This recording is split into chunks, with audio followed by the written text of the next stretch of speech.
You're listening to Rendezvous with the Writer with Bobbi Jean and Jim Bell, only on LA Talk Radio.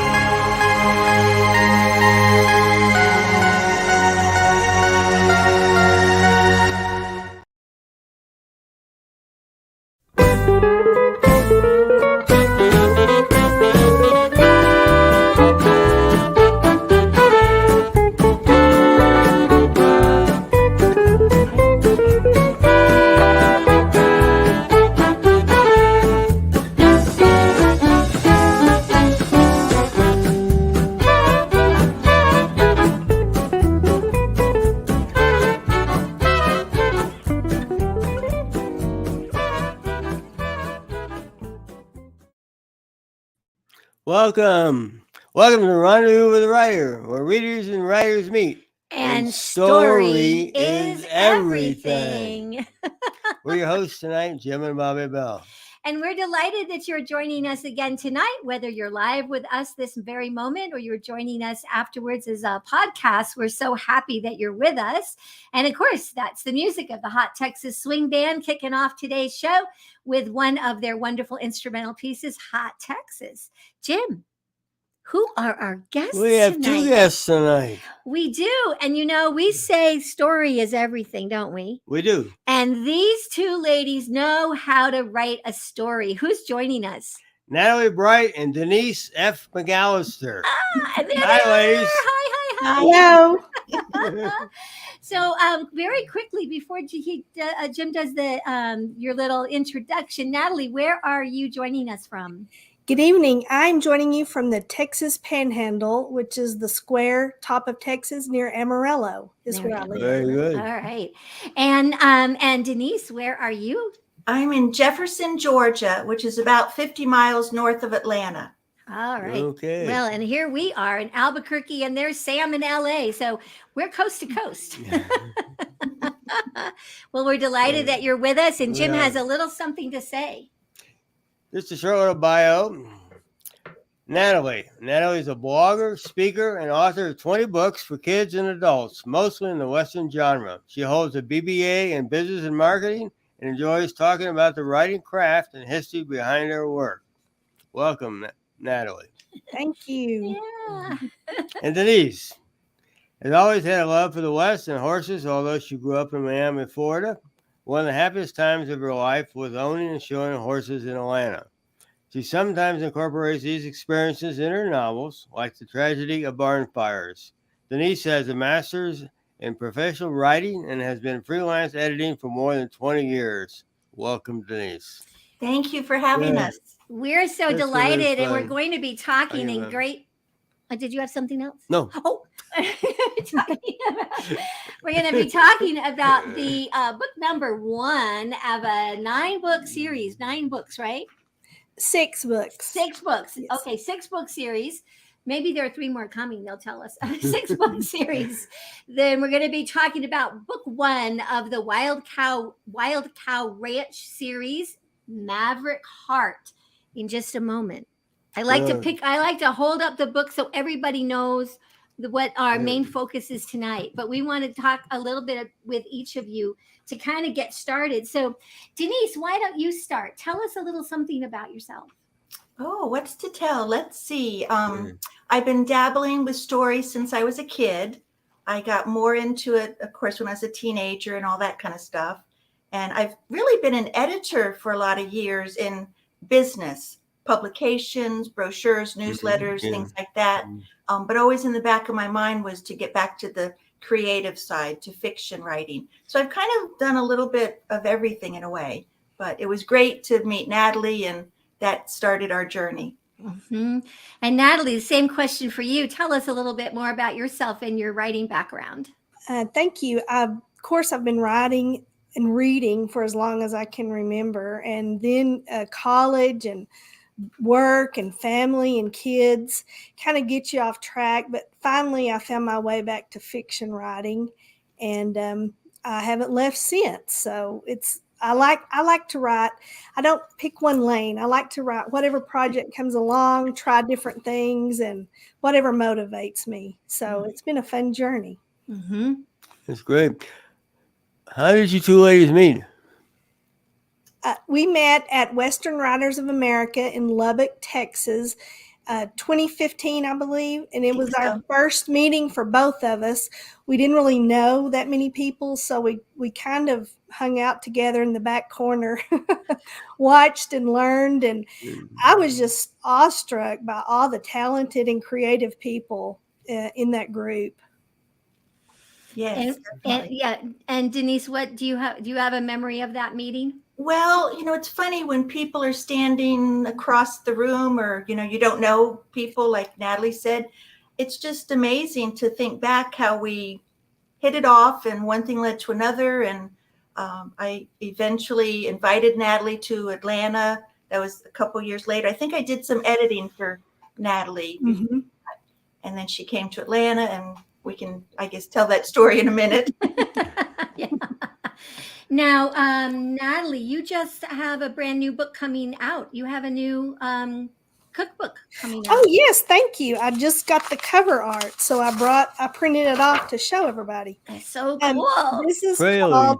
This is with 2 Dot books, and it's Mhm. called End of Trail Eats, and it is about the history and food of the cow towns and saloons, which is kind of a continuation of my first book, Keep 'em Full and Keep 'em Rolling, which is the history and food of the chuck wagon. Mhm. So I taught to classes about Texas Longhorns and chuck wagons. A 4th grader actually asked me, well, where were the cows going? And I thought, oh my gosh, that's my second book to answer that question. Kids can ask the best questions ever that set you on the next journey. They sure can. And they can ask a question that's really surprising. Yeah. When I was a volunteer at the Autry Museum of Western Heritage, I would tour kids. And I remember one morning we were out in front waiting for the museum to open, and there was a big, beautiful bronze statue of Gene and Champion. And so I was asking the kids, did they know anything about Gene? And one little boy said, "Oh, he owns the angels." And the little girl next to him said, "No, God owns the angels." They just do say the darndest thing. I think Natalie's first cookbook won an award also. Oh, yes, Will Rogers Medallion. Ah, Oh, wow. Another little clap. Yeah, that's absolutely. great. That's Absolutely. great. So how many books have you written together? 9 total. So we have 2 series, Wild Cow Ranch, and then we started a second series. Okay. Based on minor characters from the first series. Right. Do you want to ask a collaboration question? Do you ever get half-cross wires? One day? No, we're not going to do that. I think sometimes. What do you think, Natalie? Sometimes we have, and we let it stew for 2 or 3 days. We text and email and Zoom and talk on the phone when we're in the writing process almost every day, sometimes 2 or 3 times a day. So if we got to a roadblocks and couldn't decide about plot, sometimes we wouldn't talk for about 2 or 3 days. Let it just think about it, stew about it, and then come back together, try to collaborate and agree. Mm-hmm. This was the first year we went to the Western Writers, and our experience a lot like yours. We already knew each other, of course, but we were meeting so many new people, and you were both on a panel that I was really looking forward to about the collaboration process, and I found it just so very interesting. And we didn't really know anybody on that panel, I don't think. And it was listening to the two of you talk about it where I turned to Jim at one point and said, we have to meet them, and we need to have them come and share their story on Rendezvous with a Writer. Oh, thank you. That was a good panel. I think we had the 2 music people, Mickey and Johnny Boggs. That's right. Yes, and then Richard Prosh and Paul Bishop did a blog. I learned so much on that panel. Yeah. Just up there listening to them. Right. It was just went really well. Mhm. And that was fun to share our experience. Mhm. So Yeah. we're so glad y'all made that meeting. That was Well, So we will definitely be there again. Some of the you just shared a little bit about when you might have hit little roadblocks. What have you discovered as really a key to the long term, the key to a successful collaboration team? What would you say are some elements of that? I think communication, of course, and I think we learned a lot with our process from the beginning, all the way through the books. I remember one instance. I mean, we're talking about two creative brains. We always say that. So sometimes when we would talk about the story, and then Natalie might get busy. She has a busy life aside from writing these books. And so I would go off on a tangent because I had, let's say, 3 free days. So I'd go off with the story, but then I'd come back, talk to Natalie, and maybe I was out in left field. So I think you have to really talk about your story. And I used to make outlines and all this stuff that was a little bit obsessive maybe, but I wanted to know exactly where we were going and then I changed that, then I got a little bit freer, but that's kind of a long answer, but. No, that's all right. so you're kind of an outliner. And then Natalie, would you say, do you, when you're working on your own materials, are you an outliner or are you a pantser? I'm not, but I do know my characters, and I like to do a complete character sketch. I do know the setting very well, and then I have to know the ending. Once I know the ending, then I can write to where I'm going. But outlines kind of throw me off sometimes. But in this case, we really had to have an outline because with the two brains, I had to know what Denise was thinking. For example, I have 2 sons, a husband, and so I'm around men all the time. And I just knew that I had this character, which he turns into be a love interest in book 2, Nathan. I just knew I had him in my head of what I wanted, but Denise really connected with that character and kind of took him in a whole different way. And, that's the thing about, you just give someone grace. You just back off and let them take it. Cause I knew that she could do a much better job than what was in my head. And which was surprising because she, is single and lives by herself. And but then she my dog is a female. Yes. And I don't know, she just had that character in her head and she just went with it, and it turned out very well, I think. Mm-hmm. Who did most of the work on Lank? On Lank? Yeah. Both Lank. of us. Yes, Lank Okay. is the ranch hand. He's based on all the ranch hands that I've known, just hardworking, and then Denise added her bits too. So I mean, I think Natalie, you gave such a wealth of knowledge and experience. She lives on a cattle ranch. Here I am in Georgia. I really don't know anything about cows. I have to admit that. So it was interesting, and I learned a lot. But I guess when we came to the character, then it was a collaboration. It was when I visited her in Georgia. I told her about an idea I had, and I needed somebody who knew the horse part because I never was allowed to have horses or ride when I was growing up, and all my family had horses, but I wasn't allowed to. And I needed someone. I had this idea for a story, and then Denise can tell you her idea. And I love those fish out of water stories where they're somewhere, they don't know anybody, they're alone, they have to persevere. That's my favorite kind of story. And I just mentioned that to Denise, and then she replied with an idea of a book that she had been wanting to write. So you can tell them what your idea was. Well, and it was kind of weird in a way when we think back, because just as Natalie said, when she told me her story, we were there at my dining room table, and I said, wow, I was writing a novel about a girl, and she inherits a ranch, and one thing led to another. And then the light bulbs just went off, I think, for both of us. And we said, why don't we write it together? Because it's like we both kind of had it was kind of strange how that came about, but strange. And so then it made perfect sense to have the girl start the book in Georgia. with the woods and streams of Georgia and have her inherit a ranch in Texas Panhandle with the open grassy plains and note the treeless prairie. And then, of course, she brings her horse. And of course, it made sense that her horse did not like cows. And then chapter 1 of Maverick Heart it opens with a horse show. And that is just 100% Denise. It is, I just love that chapter and that scene of that horse show. And that was the connection I wanted between the character and having a horse and having that horse as a character in our, that carried through the book. Yeah. And I think too, if I might just interject just real briefly, I don't know if other people think that maybe there's not a lot of research that goes into these fictional books, but we did a lot of research and we talked to different horse people. Even though I have the experience, we wanted it to be accurate. So we did have a lady read it, and she rides a different discipline than I used to ride.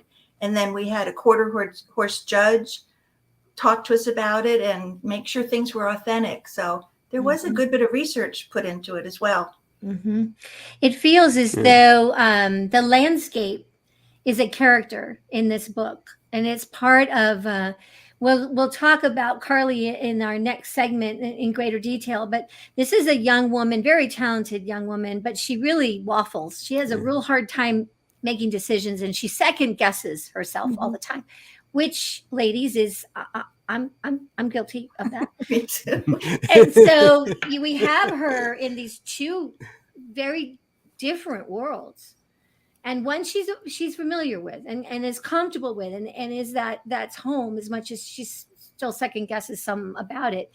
And then she's throwing, like how our life can change overnight. She gets some news and the next day she's heading for Texas. And one of the things that really links those two worlds is her love of horses and Bo. And he kind of links the landscapes, because he learns how to maneuver. He knows how to maneuver the ring and everything in Georgia, but then he gets out and he's out in nameless acres of of ranch. And Bo is really important. That landscape and Bo is kind of what really links her into the storyline, I think, as a reader. I think that setting is an element of all Westerns. That's one of my favorite parts about Westerns, that it is a character. It is a character in itself. It's a very strong character, and it influences the characters and their decision and what they do every day and how they operate. That setting is a huge influence. Right. I think too, living in Georgia and Carly coming from Georgia, where I live, Atlanta, it's such a kind of a paradox in a way, because we've got the big downtown Atlanta, which I try to stay away from, and all the highways. But then we have beautiful, beautiful country in the North Georgia mountains. So yeah, you're all right about that setting. She takes that with her, those memories, and maybe that's why she waffles too. Does she want to stay where she loves the land in Georgia, go to this place in Texas that she's not familiar with? And then Texas starts to grow on her, doesn't it? Yes, for sure. And I think it's kind of funny, just in our personal lives, for I don't know how many months Natalie would say to me, Denise, you have to come out here. How can you write about this? You've got to come to the ranch. So finally I went for a visit, and it was great. Was that the first time you ever went west or went to Texas? No, but I guess that maybe that area of Texas. But, and driving through Texas, I mean, that's a long journey. You call the book Maverick Heart. How did you come up with the name? Well, a maverick cow is an orphan calf that its mother died for whatever reason. And that's kind of how we related to Carly. Is she was adopted. She was alone in the world. She didn't know anyone. She didn't know her family, her mother's family. Her mother had her when she was very young, put her up for adoption. And Carly was a maverick in a way, and had just raised herself. Denise, you want to expand on that? Well, I was thinking too of the and I was going to say, I think a lot of authors we do sometimes put parts of our personal lives into it. Not that I was adopted or any of those things, but just things that have happened in my life, or with whenever there was a challenge in my life, my horse was the one saving grace, or the one friend I could really talk to, in those quiet times. So, yeah, it's kind of interesting how we do put little pieces of ourselves into a story, even if we don't intend to. It just comes out. Mm-hmm. It's a really beautiful design. Did the publisher? How did you all determine the illustration for the cover? It is Wolfpack did an excellent job. We didn't want faces on the cover, but we did want a horse. And it is a women's fiction, follows her story. And I just love it. I think and it's flat. You don't see any mountains because Texas is very flat, no trees.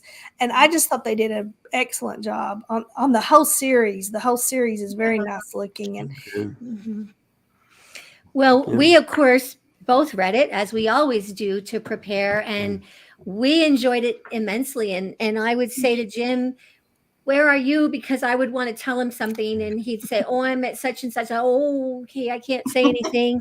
And then he'd say, I must have gotten just to that part. Do you want to talk about? And then we might chat about it, and then he might get ahead of me. And we might dissect a character or two. Yeah. Why does this character do this? Does it make sense to you? So any gentlemen readers or anybody watching or listening to this, it's a gentleman. Although, yes, Carly is our main character. There are some very interesting characters in the book, and it is a very engaging story. And I would encourage you to not turn away from it or make some decision because there's a cowgirl on the cover that it's not for you. This is a story about the heart, absolutely about the heart. And I look forward to reading all 6 of them. I think it ought to be a Hallmark movie, don't you think? Yeah, that was the first thing Jim said. He'd read the first 4 chapters. He's like, how come Hallmark did they do this and we don't know about it? we tried really hard to make it authentic. And we wanted it to be authentic in the cattle work, the work that people do on a ranch, and the way that a person relates to their horse. Denise added that part. We just wanted it to be real. And we worked really hard at that element. Yes. Yeah. We're going to take a very short break to help all of our listeners know one of the places that they can get all of your books, which is our bookshop.org affiliate page. And when we come back, we're going to actually talk more about the characters of this book, Maverick Heart. Stay right where you are. We'll be right back. Story is everything. Find a great one on Out West Shop's bookshop. Go to outwestshop.com. Find books and CDs on the menu. Choose Shop Out West on bookshop.org. Browse through featured authors on Rendezvous with a Writer. Explore curated book lists and our featured picks. Add in note cards, calendars, and jigsaw puzzles. One-stop shopping for great gifts. Use the search box to find thousands more titles. Make the switch. Your purchase supports us as independent booksellers. That's our story. Welcome back to Rendezvous with a Writer. Jim and Bobbi Bell, our special guests tonight, Natalie Bright and Denise F. McAllister. And we're talking about book 1 of their series. This is Maverick Heart. And we enjoyed it tremendously. We've gotten to be able to get to know these ladies a little bit. Now we're going to talk a little bit more in detail about the book, but we don't want to do lots of spoiler alerts and things because there are all kinds of twists and turns and unexpected things that we don't want to reveal, really, if we can help it. But there are a number of very engaging characters. So Carly is our main character, and you've already given us a little bit of her background. Which one of you named her, and where'd the name come from? I think Natalie, I think you might have said Carly, but then in one of our first meetings, my brain just took off, and I think I said Carlotta Jean. I said her whole name. So there you go. Came Actually, It was, if we'd have had a girl, that would have been our daughter's name. But we had all Oh, boys. So Okay. I've okay. always loved that name. So you did. And you did mention a few moments ago a little bit about how she was orphaned and adopted and such. We get to see her in that first chapter and all. We see her with a gentleman named Mark, and they have a little bit of a business going on. What are they involved in? Well, he's her trainer. She shows horses. They have a little business. They board some clients' horses, some rich kids or whatever you want to call them. And they go to horse shows, and she's really trying to win and get an all around, which would be that she exhibits in different classes. And the higher award that she would get, her horse would be more valuable. Their business would, take off and be more successful. So that's kind of what she's doing. She has a boyfriend. Mm-hmm. Well, she doesn't. Oh, yeah, she has a boyfriend. Yes, you're right. Yes, Joshua. Yes. Josh. Is that show experience as competitive as you have written, and is it maybe stressful too? Well, it is, yeah, all of those things, and it can be stressful. But I also wanted to say there's also a family atmosphere. I didn't want to portray it like, it's all, we might have said it was cutthroat. It might have been cutthroat in her little circle where something happened and some people were quick to judge her. But, in the real world, horse showing, it's a family affair for the most part. Mm-hmm. It looks to me like mostly the ladies are showing the horses. Is that right? Are there men that also show horses? Oh, sure. Yeah, definitely. And in all different disciplines, barrel racing and all kinds of things. And even in English or jumping, there's male, female. Yeah, so it's all mixed. But I guess, too, there is a large amount of, young girls with their horses and growing up, it might be a female thing. And although she's firmly planted there, she does seem to have a bit of interest in the West. I really loved that she enjoyed Cowboys and Indians magazine. And I could, again, as readers, we look for these little tidbits that we can relate to. And for us, that was very relatable. And what does she do with it? What does she do with Cowboys and Indians magazine? Well, she uses the pictures to decorate her home. She has no money, can't afford artwork, but she loves the artwork depicted in that magazine. And I just love that magazine. And I was writing a description of her house, and I happened to get one of those magazines in the mail and thought, wow, some of this would make really good pictures on your wall. Absolutely. Or you dream about those things in your wardrobe, or, on your feet, or I've always said, like, boots is art you can wear. So much of Western fashion. And of course the magazine covers Western fashion as well. It's so only you can see the artwork on your wall, but you spend that same amount of money and put it on, and you can go out. Now everybody gets to see your artwork. Right. But yeah, she enjoys going to the Booth Art Museum, Western Art Museum. And did you you have that also as a connection? We did, yes. When I visited Denise in Georgia, I spoke to a writers group that happened to be at the booth, and that is just an amazing place. So I was real thrilled that we had time to go there. Yeah.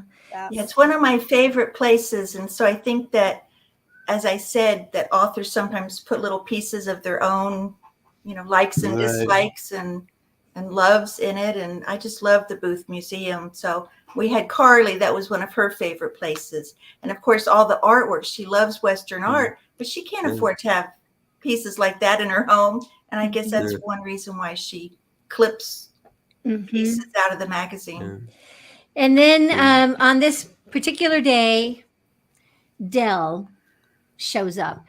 And tell us about this attorney who is so not attorney-like in some ways. I think we wanted surprises. We didn't want to follow the usual trope. and the usual things that you might expect that attorney looks like. So we gave her neon colored hair, and she's loud and obnoxious, but she gets Carly's attention because she has an important message for her. And Carly, of course, rejects the journey she's about to go on, and then the story takes off. Yeah. When she gets to the ranch, she begins to meet, some of the inhabitants of that world. And there were a couple that we really like. Buck and Lola are two characters that I just every time they show up on the page, like, oh, it's Buck. I like go make a new cup of tea because I'm going to get into what Buck has to say. How did they appear to you? How did they make themselves known to you to put in the story? Well, I think just a typical couple that is devoted to the brand, rides for the brand, has lived on their ranch the whole life, worked for that ranch, very capable at what they do. They were fun characters to create. Mm-hmm. And Lola, I think especially, she has Hispanic background, I believe. Is that right? Yes. Trying to remember, get my head back into the story. It's been a while, yeah. Yeah. But she's kind of different, but so wonderful, kind of nurturing and mothering, and cooks a lot. Yeah, ranch women just amaze me because I'm not from that background at all. And Jim is the cook in our house. I would know how to do popcorn and chicken soup, and that would be out of a can. So whenever I read about the life of real, true ranch women that do, this is what you do every day. And then she does it with so much grace and ease and doesn't even think about it. Like, oh, I know how to, put together for 20 ranch hands that are going to go out as soon as they're fed. And, the next meal. I know that is life for so many women for many, many years in this country and ranching and Western traditions. But which one of you was the most comfortable writing those scenes? I think we both contributed. Yeah. Yes. Yeah. Because the reality is that is a lifestyle. Those men are working hard, and the women too work hard. So the meals are hearty and lots of food, 3 squares usually a day, because after you finish dinner, you get back up and have to finish what you need to do before dark. So they are big meals, and that is where the community centers around, is gathering together over the table. That's just part of the lifestyle that I was used to, that I grew up with. And a little different for Carly. Yes, very different from Carly. Yes. She's paid attention to carbs, I think her diet changed after she was at the ranch for a while. Sure. Well, I spent the first few years of my life on my grandparents' farm, and while they weren't into cattle, they were into milking cows. They weren't into cattle for beef and for food. But when they had harvesting season, or whenever it was planting season, and usually probably mostly towards the end of the summer, they might have 2 or 3 extra people come in as hands to do the work. You'd be about the same time the Lola was working on breakfast. That's what my grandmother would be working, 6 in the morning and 6:30, and you have as much for breakfast as most folks had for dinner. And then you come back at lunchtime and you kind of repeat that program. And then in the evening you still have a full meal, but maybe not quite as much as you had for lunch. And I thought this is quite a deal, Buck and Lola also play an important role, I think, in being another voice for Carly to mentor her, even though they may or may not be knowing that they're doing that. But they are both people of great faith. And then Lola also enjoys yoga. And I thought that was just a really important component. Do you want to talk a little bit about Carly's growth in her faith, or just talk a little bit about why that was an important piece to this story? Well, I think in my mind, I originally thought they should have a Bible study. We're writing for a Christian imprint of Wolfpack. And of course, it speaks to my faith as well. But so I was thinking they would have a Bible study that Lola would run. But I think it was your idea, Natalie, about the yoga, which I kind of surprised me. But I thought, wow, that's kind of different. That's neat. But you said it. One of my friends was going to an exercise class at the church fellowship hall, and I thought, what a great way to fellowship and join together. And I just thought we needed to give Lola something different. You know, she had to have her own identity that was something different you would never think of for a ranch wife.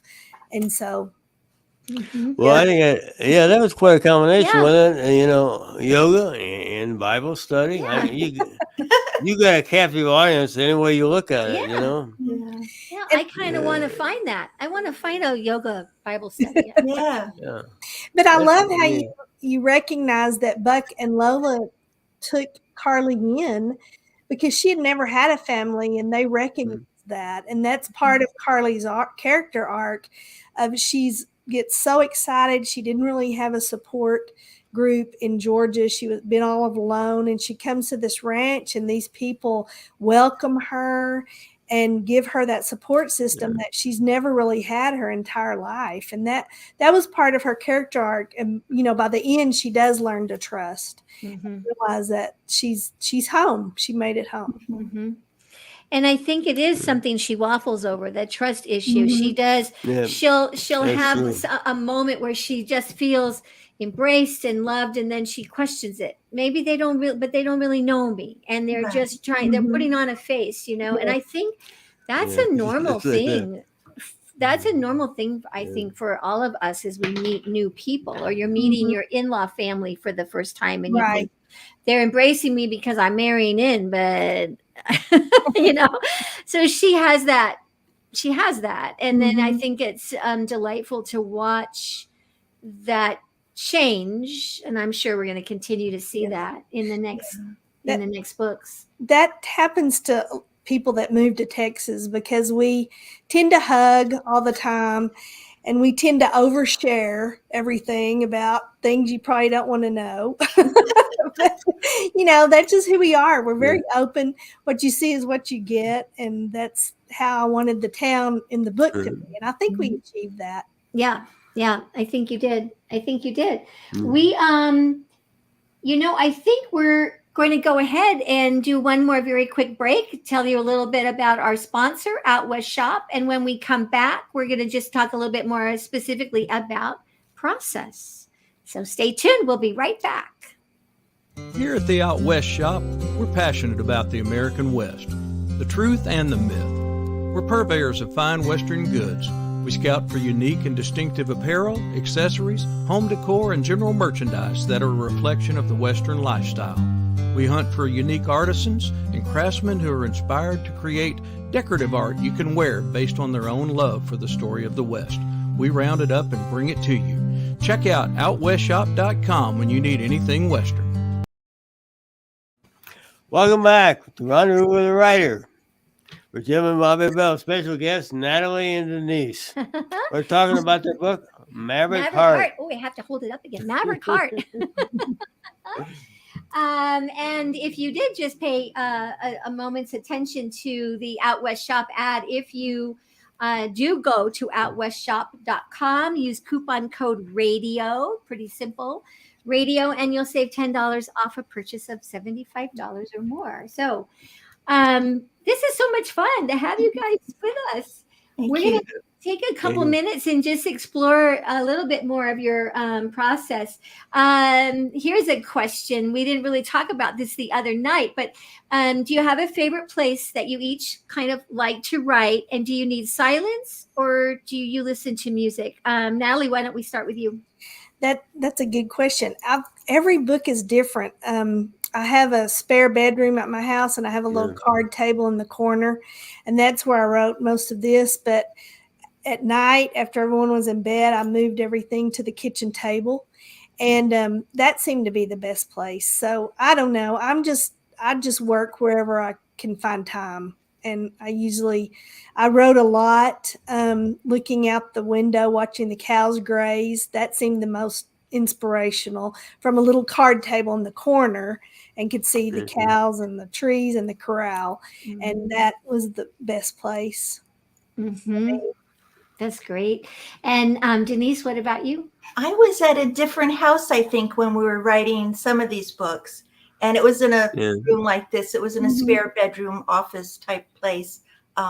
Now that I'm in this house, it's kind of interesting. I have found that this bedroom is in the front of the house. And when I have the blinds open, I might see people and their dogs go by, or I'll see a car go by. You know, it's a regular subdivision.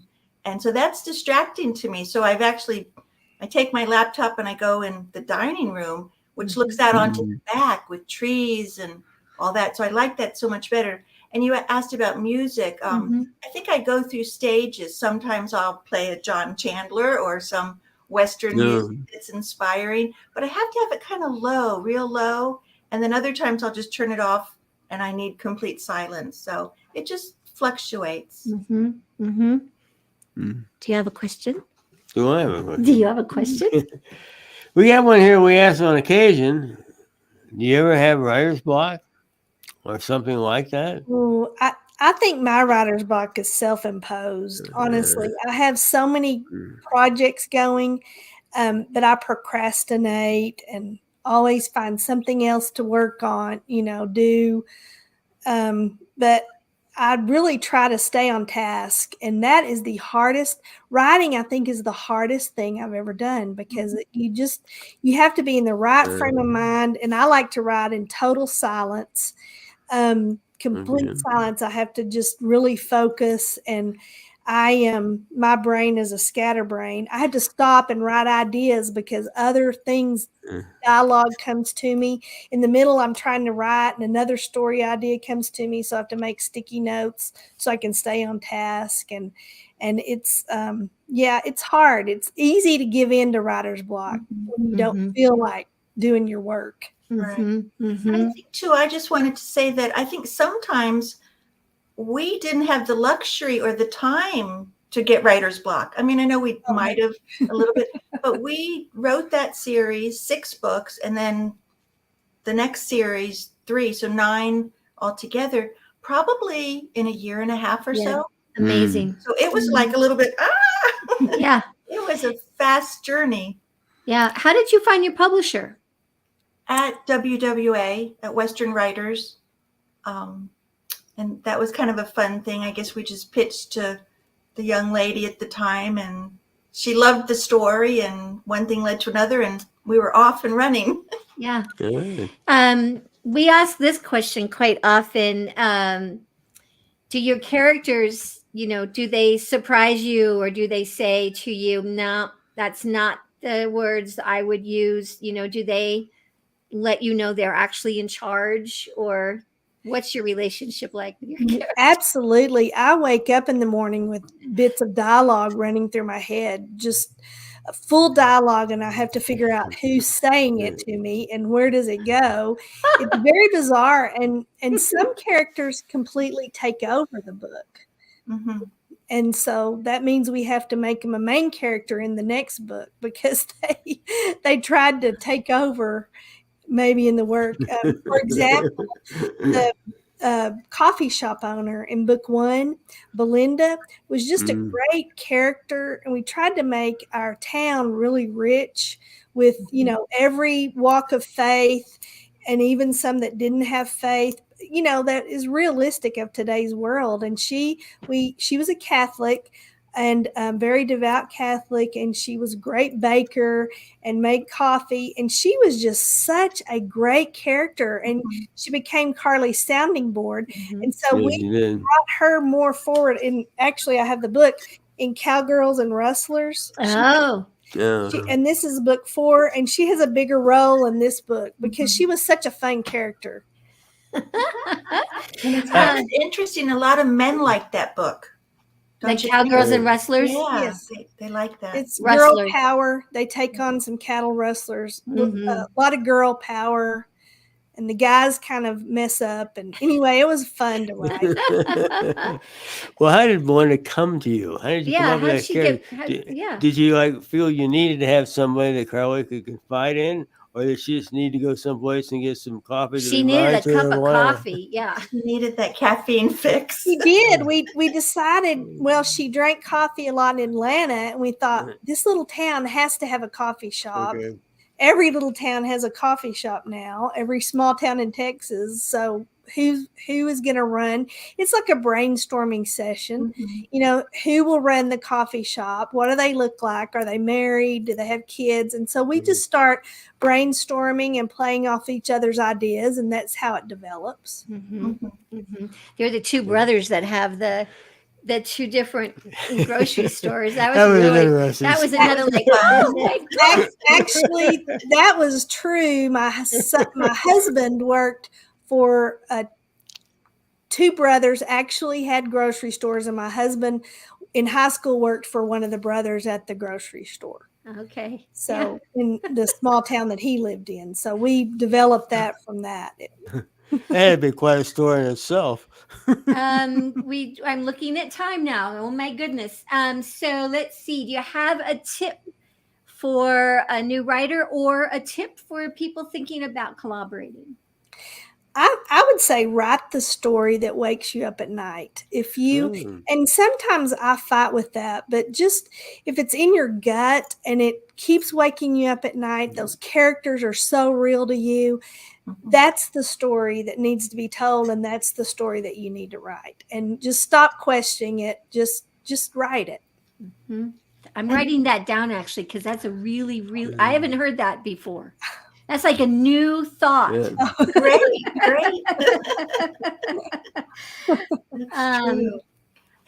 Denise, what about you? Well, I was thinking that about collaborating. That's a hard one to figure out, that you're really going to gel with the other person. Natalie and I just met. We didn't really know each other. So it was a blessing to have it all work out like that. But, I guess I would just say to other people, sit down, get to know that other person, because, you wouldn't want to get partially into the project and then discover, wow, this isn't not at all what I expected. Or so maybe you should talk about certain things like how you would like to go about trading chapters or the writing process. I think you probably need to know a little bit before going into it and to know each other's personalities a little bit. So Natalie, where can people find you, follow you, get your books and so forth? On Facebook, Natalie Klein Bright, Cline Bright, Bright, and Instagram, LinkedIn, Pinterest. We have a Pinterest board for each of our books. If you want to see some of the inspiration behind the characters, the setting, lots of cow pictures on Pinterest. And I'm everywhere. And Twitter, which is now X, I think. Please, we love to hear from your readers. We love connecting with you. And please find us on social media. And Denise, what about you? Natalie is so great with social media and everything. And we had a deal that she would do a lot of that. So anyway, I'm on Facebook. I use my middle initial because I think there's another lady with my name, or I have her name. But so Denise F. McAllister on Facebook. And then I do have a website. I started it mostly for my editing, but it's McAllisterEditing.com. Okay. Jim always has a quote or two. Jim? It's always fun to take something, and particularly when I take them right from the book, And this one is from Carly, and she has just met and become acquainted and starting to work with the attorney Dell.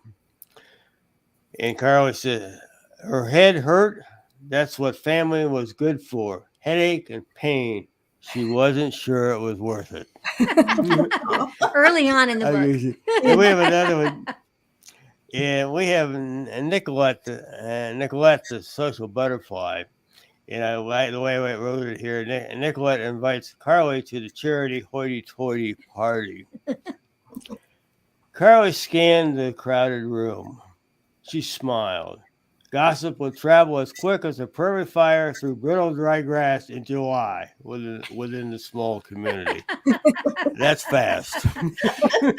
We have been chatting with our special guests tonight, Denise F. McAllister and Natalie Bright, and we've been talking about the book Maverick Heart.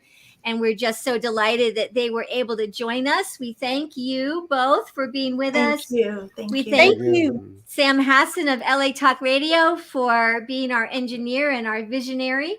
And next week, our guest is All the Wild and Holy, The Life of Eunice Williams. And this is a author that we met through Southwest Writers here in Albuquerque. And her name is Gail Loredan. And the book is written in poetry form. And we're very eager to get into this. We thank you all so much for being with us. Jim, do you have a closing? And parting thought, it's always a great day out west. We'll see you down the trail. Thank you. Bye. everybody. Thank you. Bye, everybody. Bye. Bye-bye.